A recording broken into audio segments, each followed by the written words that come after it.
Mga minamahal kong kababayan, magandang araw sa inyong lahat.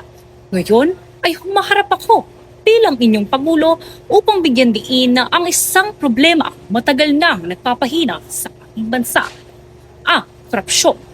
Ito ang dahilan kung bakit may mga kalsadang hindi natatapos, serbisyong hindi umaabot sa mga komunidad at pamilyang patuloy na naghihirap kahit may sapat na pondo. Hindi tayo maaaring manatiling tahimik habang patuloy na inuubos ng katiwalian ang kinabukasan ng ating bayan. Panahon na para magtulungan tayo upang tapusin ang siklo ng pang-aabuso at pagnanakaw.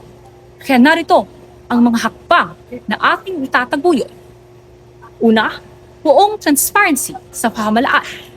Lahat ng proyekto, kontrata at gastusin ay ilalagay sa isang public online portal upang makita ng bawat Pilipino kung paano ginagamit ang pera ng bayan.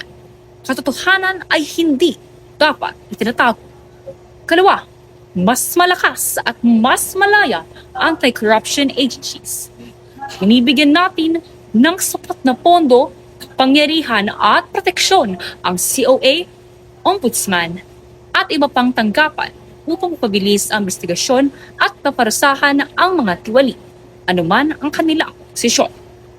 Ikatlo, mahigpit na parusa. Walang exemption. Sa ilalim ng aking pamumuno, walang huwang ang pabor-pabor. Kapag nagnakaw sa kapangbayan, haharap sa batas. Kaalyado man o hindi, ang hustisya ay dapat patas. Ikaapat at ang panghuli, proteksyon sa mga whistleblower.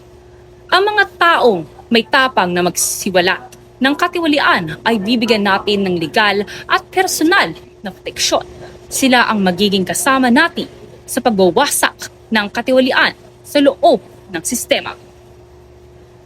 Mga kababayan, hindi ito laban ng iisang opisina lamang. Ito ay laban nating lahat.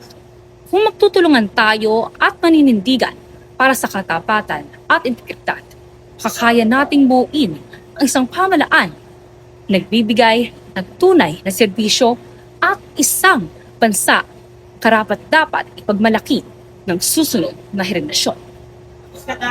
Maraming salamat mga kababayan at mabuhay tayong lahat.